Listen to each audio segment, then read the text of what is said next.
Hyvää iltaa Toraslammen laavulta. Nyt se on tää syötteen retki polkastu käyntiin. Tänä aamuna hyppäsi autorattiin Karkkilas 7 aikaa ja ajon Jyväskylään, nokkasi Äitemuoriin kyytiin ja jatkettiin siitä sitten Ouluun matkaa, johon tiputin äitin sitten siskon luo ja käytiin siinä Samuporopitsalla ja hetken pois autoratista ja sitten taas kohti syötettä. 7:30 korvilla olin sitten syötteellä. Sitten vaan fillari ulos autosta ja ahkio siihen kiinni ja katsoin, että kaikki kamat on mukana ja lähdin polkeen tänne. Ja nyt Toraslammen kummitustuvalla sit vietetään eka yö. Sain just tohon kaminaan heitettyä tulet sisään ja vähän täällä hengityshöyryä, mutta on täällä lämpöisempi kuin ulkona. Ulkona mukava rapsakka pakkanen 10 asteeseen. Napsahti toi pakkanen, niin veti vähän parran kuuraa. Kyllä aika uskomattomalla tavalla syöte minut tervetulleeksi toivotti. Sitten heti kun siitä luontokeskukselta lähdin laskemaan polkua pitkin tänne autiotuvalle, niin katsoin, että savu nousee jostain ja sammutin otsalampuja ja fillarilaloja ja katsoin, että ei ne ole revontuli. Aika haaleena näkyy sieltä Kuusiolomasta, mutta hetken poljin eteenpäin, niin koko taivas leimahti liekkeihin. Kaikkialla muualla maailmassa tätä ilmiötä kutsutaan taivaan tuliksi, pohjoisen valoksi. Vain meillä Suomessa on revontulia. Revontulilla on monta nimeä. Niitä ollaan kutsuttu myös ruijan valkeiksi tai taivaan valkea. Nimi voi olla peräisin uskomuksesta, jossa pohjoisen tuliketun hännästä sinkoaa taivaalle kipinöitä sen juostessa hangella. Toisen tulkinnan mukaan metsäsuomalainen, loitsua tarkoittava repo-sana on antanut nimensä maagiselle ilmiölle, loitsutulille taivaalle. Revontulia pidetään myös hiukan pelottavina ja uhkaavina. Niiden loimottaessa ei pitänyt turhaan möykätä, etteivät tulet polta riekkujaa poroksi. Pohjoisesta taivaalle nouseva revontulikaari on näyttävä ilmestys, ja sitä on kutsuttu myös pohjan portiksi. Sisäänkäynniksi kylmään ja julmaan paikkaan, jota hallitsi Kalevalasta tuttu pahis Pohjanakka Louhi. Kaikkea mäkin olen luonnossa nähnyt. Mutta kyllä tää oli niinku yksi niistä vaikuttavimmista jutuista. Niitä siinä ihmetellessä ja ihaillessa niin sitä miettii, että miten taianomainen tää meidän luonto onko. Nämä kansallispuistot on ihan loistava osoitus siitä, että luontoa arvostetaan ja että se on tärkeä ihmisille. Se tekee hyvää meille. Ai, kyllä tuntuu pirun hyvältä pitkästä aikaa päästä retkelle. Nauttii yksinolosta, hiljaisuudesta. Tässä sitä vähän aikaa tupaa lämmitellään ja jos vaikka iltatee keittelis.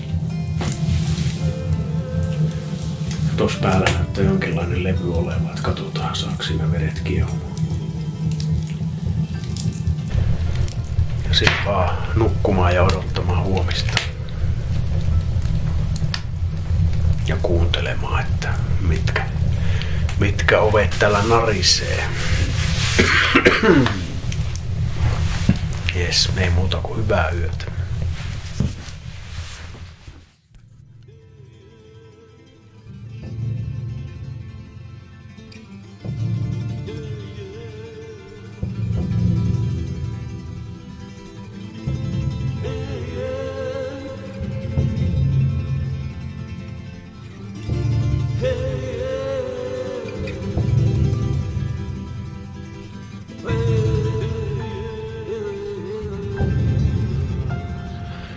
Hello. Pistetään tähän väliin niin Toraslammen autiotuvan esittely. Minkälainen mökki tää on ja mitä pitää sisällään.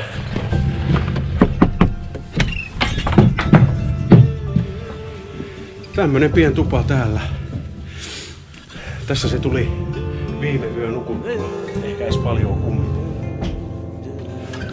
Ja tällä tää lämpiää älyttömän hyvin. Kamina paikalla. Täältä löytyy myös kaasuhella. Pikkasen astioita. Ja on sinne joku patjaa, tyynyä ja vilttiäkin roudannut. Näpsäkkä paikka. Rauhallisella paikalla. Hyvien reittien varrella. Ei voi muuta kuin suositella. Tulkaa yöpyilee. Ja nyt jatkuu matka sitten seuraavaan kohteeseen. Eli luontokeskukselta lähettiin eilen.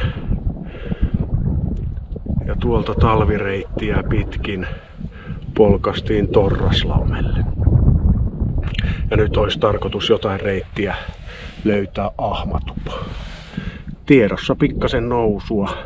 Todennäköisesti mä otan ja kierrän tuolta pitemmän reitin kautta Ahmatuvalle. Ja huomenna sit kun lähden tonne Rytivaaraan, niin varmaan käyn sit tuolla Ahmakallion kautta koukkaamassa. Jos ei se nyt tänään sit selkiä tosta kunnolla. Ja lähtis vaikka taas revontulia pongaamaan. Taas päästiin vetää Ahkioon. Oli tosi mukava yllätys tossa. Aamulla 8 aikaan sai puhelinsoito syötteen eräpalveluista. Eräjormalta. Eräliisa. Kiinnostaisiko rekiovaljakko ajella? Semmosestahan ei voi kieltäytyä. Ja joudut minua vetelemään. Joudut. Kyllä.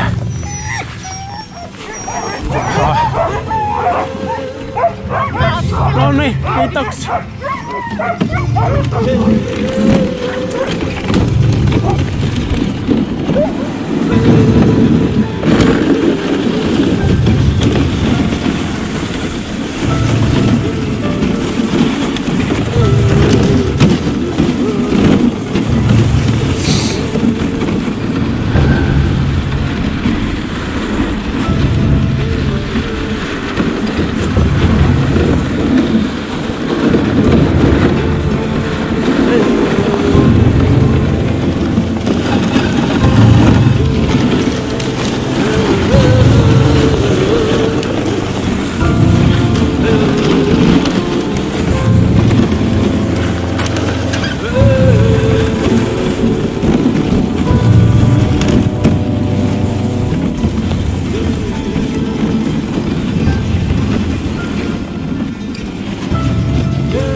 Joten siellä on mennyt tää aamupäivä jouhevasti. Kävin vähän tutustuu sinne koiratilaan ja koiriin ja niitä mukaviin ihmisiin, ketkä siellä oli töissä. Mukava nähdä. Ihmiset tekee sydämellään töitä. Mutta nyt sitten matka kohti Ahmatupaa alkanut. Aurinko sieltä vielä pilviverhon takaa yrittää pikkasen kurkkiin. Mut kyllä on upea ajella täällä. Nämä talvireitit on kyllä niin vimpan päälle kuosissa, että ei uppoo pätinrengas ja Ahkiokin sieltä perässä nätisti kulkee. Ja niin kuin näkee, kulkee aika jouhevasti. Ei tässä paljon tarvii puskea. Vaikka tossa on varmaan semmonen, jos vähän alakanttiin laita, niin 40 kiloa painoa. Siellä on 4 päivän liki kaikki varusteet tuolla Ahkiossa. Osa on toki fillarin päällä.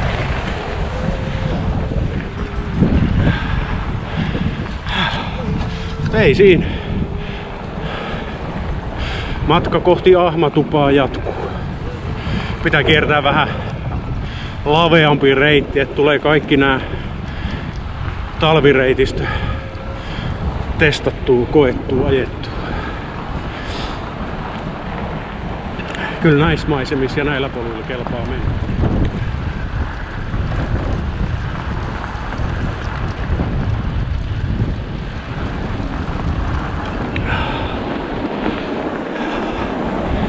Voi vaan kuvitella, miltä tää on näyttänyt talvella. Kun toi tykkylumi näyttää nytkin noissa puissa niin maagiselta. Saatika silloin, kun ne on ollut ihan täysin valkoisia noin puut. Huikea mesta. Tää on kyllä aika Via Dolorosa ollut tää nousu tosta pääuralta tänne Ahmatuvalle päin. Tietää kammenneensa.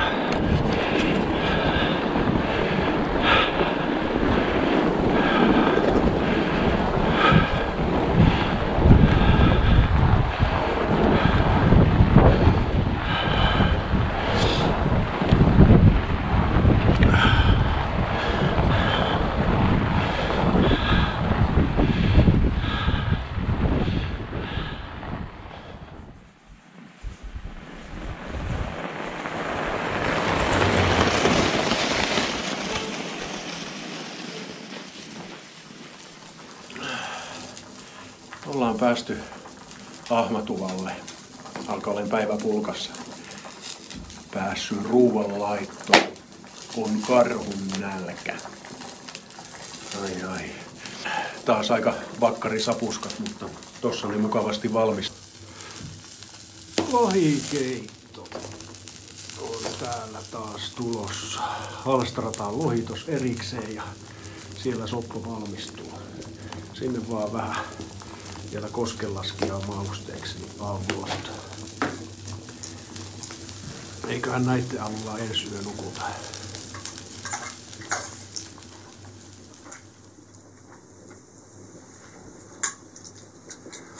Se taas retki täyttää tarkoitustaan lujaa vauhtia. Tai siis hidasta vauhtia. Mukavaa vaan olla ja mennä ilman sen kummempia aikatauluja. Etäisyydet näiden tupien ja autiotupien välillä on niin pieniä, että niitä ei montaa tuntia tee, niin jää aikaa tehdä muutakin. Pitää taukoja, nauttia, käydä vaikka rekiajia.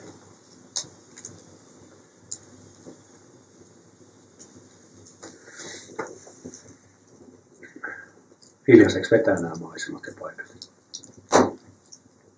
Toivottavasti kuvat kertoo, koska sanat ei näköjään riitä kertomaan kaikki. Kohta saunaan ja sitten nukkumaan tuonne Ahmatuvaan varauskämppään. Hyvä nyt.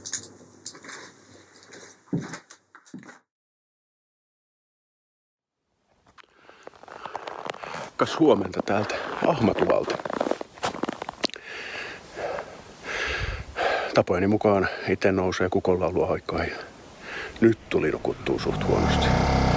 Siellä hajotetaan hirsiä sen verran tuolla tuvalla, että olikin liki joka punkka täynnä. Mutta talvi on syötteellä kaunis. Mä voisin näyttää tässä välissä niin kaiken mitä löytyy tuolta alhaalta. Mä voisin näyttää.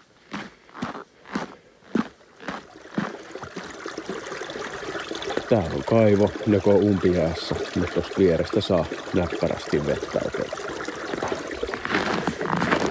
Sitten täältä ylältä löytyy Komeon sauna. Ja heti saunan vierestä löytyy Ahmakota. Tossa se on tullut iltasapuskat tehtyä ja aamupalat. Oikein mainio pikkuinen kota.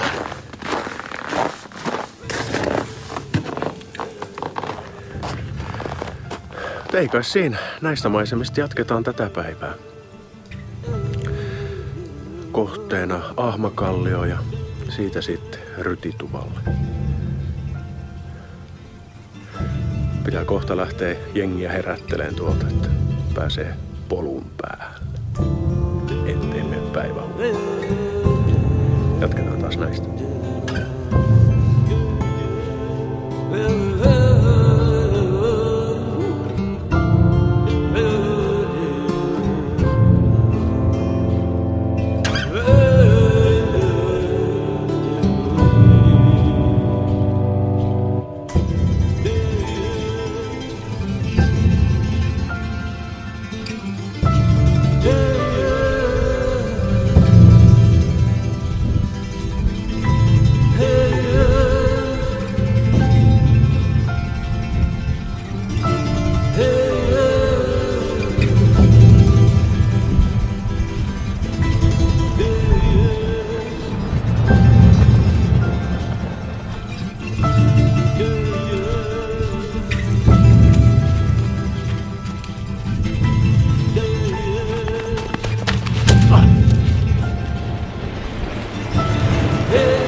Terveisiä Satulasta. Suuntana Rytivaaran Rytituva.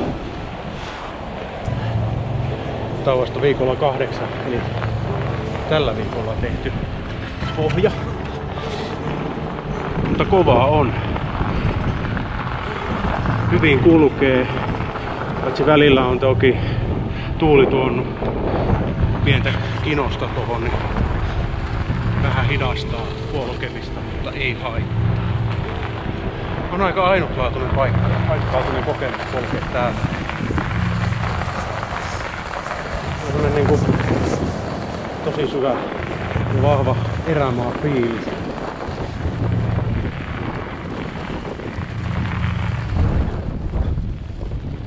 Keskellä ei mitään.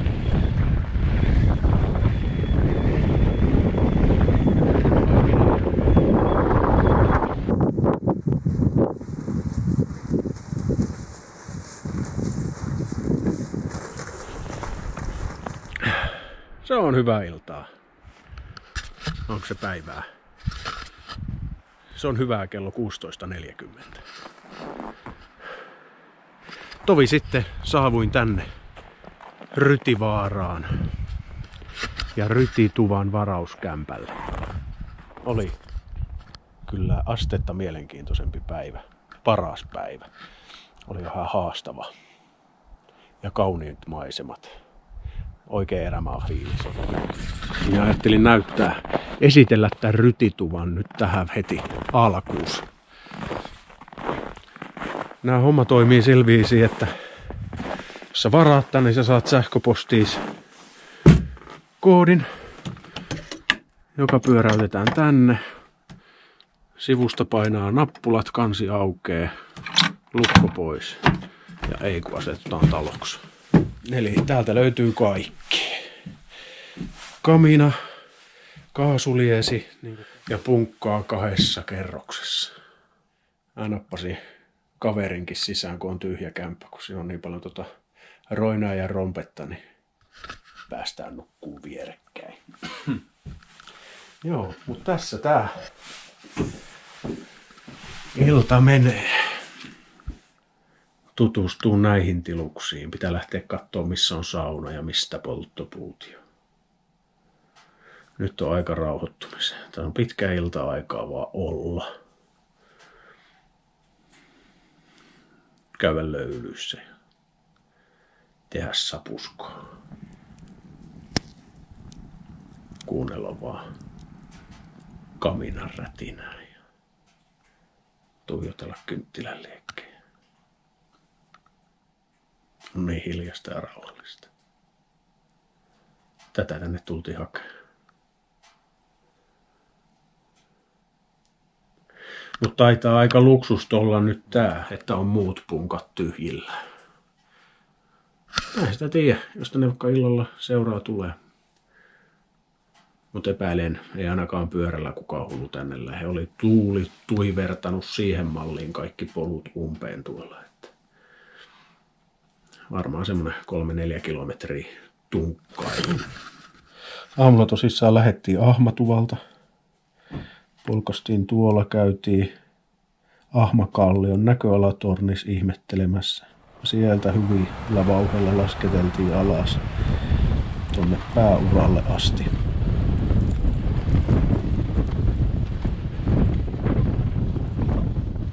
Jossa sitten kävin Torraslammella sapuskoimassa ja sieltä sitten koko tää matka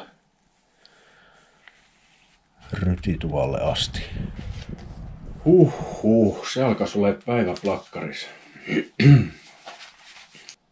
Pikkasen on raukea olo. Just tulin saunasta.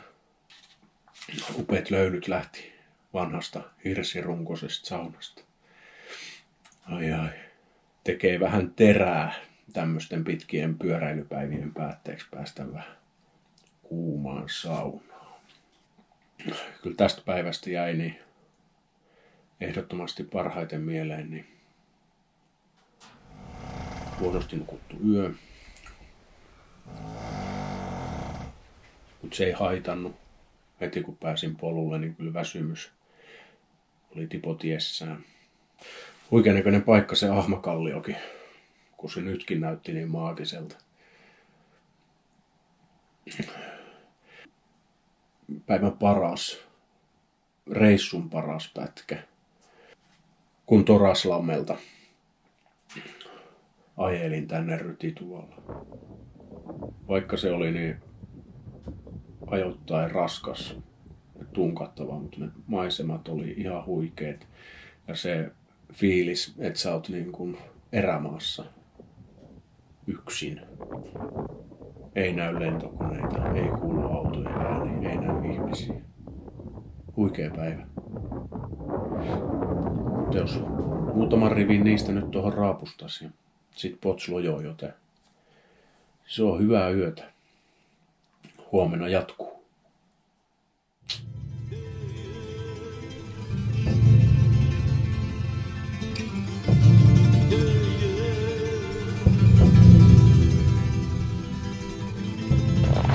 No niin.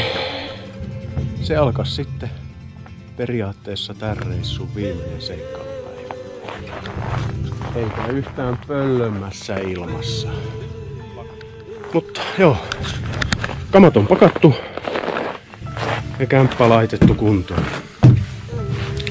Hyvien tupasääntöjen mukaan kuuluu, että ainakin jos et jätä parempaan kuntoon, niin ainakin samaan kuntoon kuin se oli tullessa. Polttopuut tehty, kiehiset ja sytykkeet laitettu. Tänne on mukava sitten seuraava immeise astuu sisään. Se kuulit sekaisin luukkiin ja tien päälle.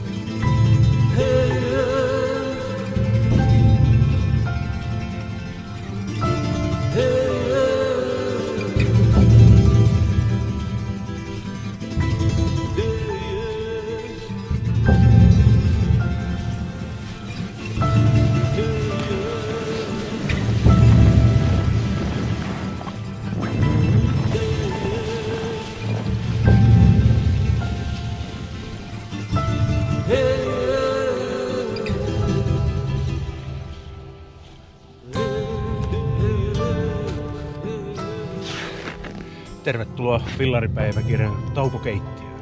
Mä ajattelin tässä puolessavälissä matkaa tuonne Toraslammen kämpälle tehdä ruokaa. Kello raksuttelee 12. Jaksaa sit hyvillä energialla polkettelilla asti. Joten kun ei ole notchkia tarjolla, niin tämmönen pussiruoka on mainio valinta.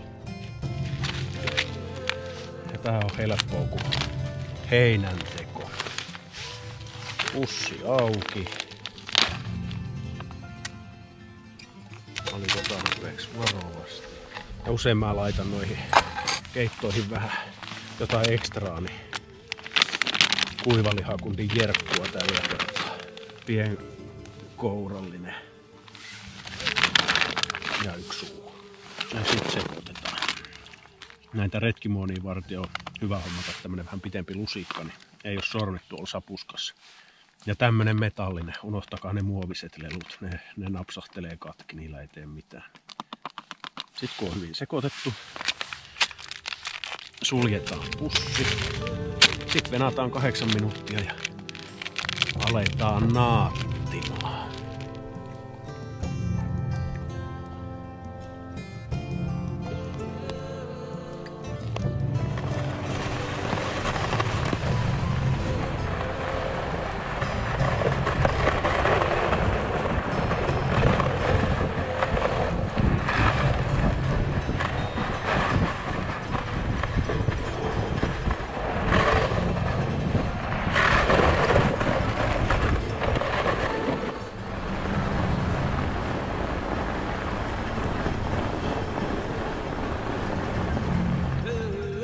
Morjes.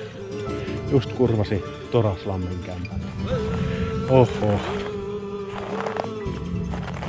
Kyllä talviretkipyöräilijää nyt hemmotellaan.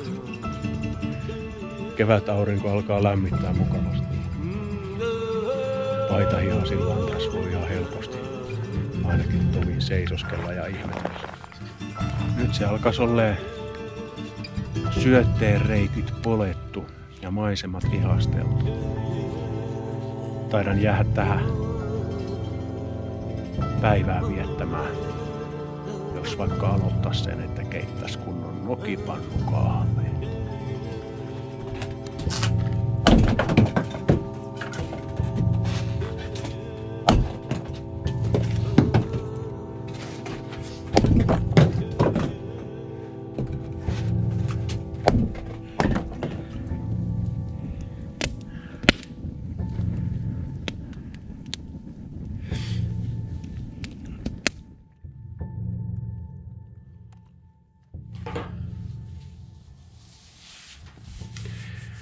Se alkaisi olemaan seikkailuplakkaris.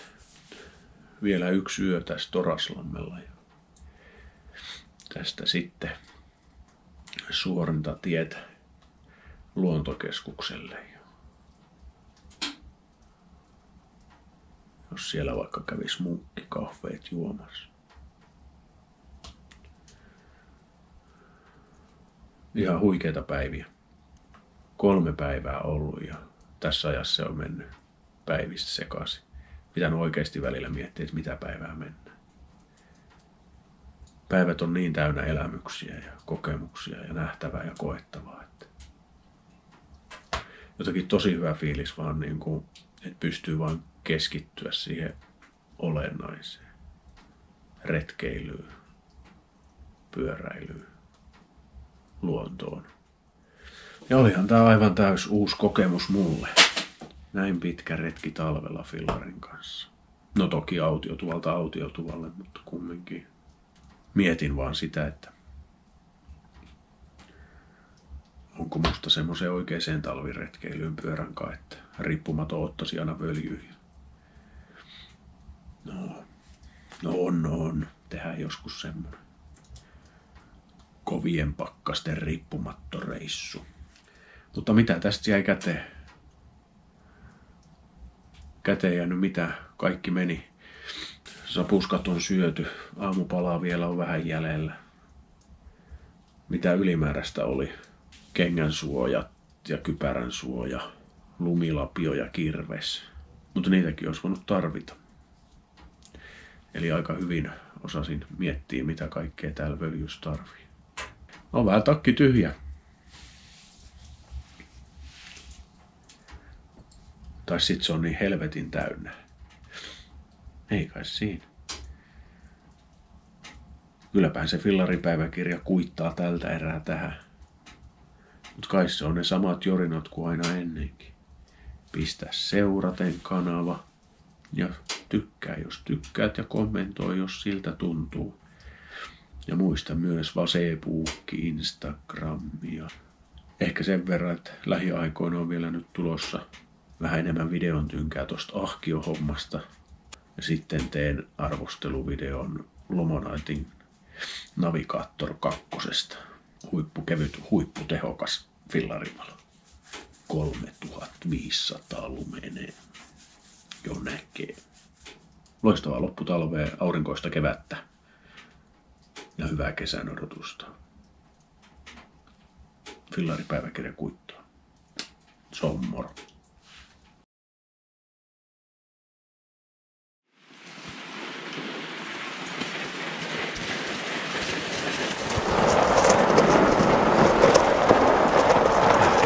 Siitä se kotimatka nyt sitten alkoi. Aamulla vähän tuossa höytäili lunta ja on ihan pienen kuuran puut saanut ympärilleen. Kyllä, syöte tarjosi komeintaa ja kauneintaa. En tiedä ketä tästä pitäisi kiittää onnistuneesta retkestä, turvallisesta semmoisesta. Kai ne on ne metsän vanhat jumalat ja haltijat ja menninkäiset, ketkä mun polkuja on täällä opastanut. Mut tosta Raslammelta sitten luontokeskukseen semmonen 9 kilometrin aamulenkki vielä tähän retken jälkiruuaksi.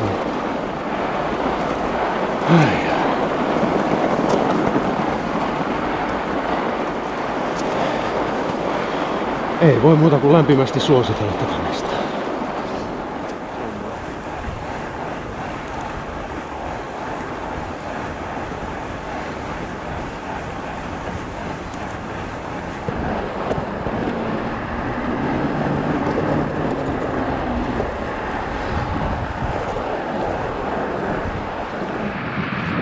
Siellä ne Suomen eteläisimmät tunturit häävät.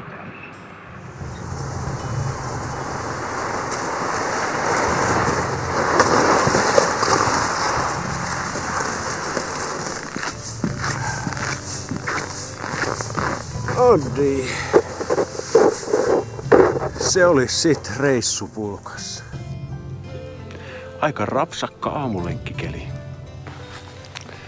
Meinas pikkusen vetää ton leukapielen kuuraa. Jes, mahtava ilma, mahtava retki.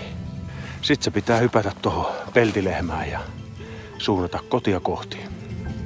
Jättää nämä huikeet maisemat taakse. Mutta muistossa ne säilyy ainiaan. Ihan varmasti. Toivottavasti mä välitin osan siitä tunteesta ja siitä, mitä mä omin silmin näin. Myös teillä. Mutta rohkeasti vaan talviretki pyöräilemään. Tää oli mun ensimmäinen tämmönen kunnon talviretki. Eikä ollut mitään hätää. Kun rauhakseen mennä, hiljaa hyppee tulloon. Jes, palataan.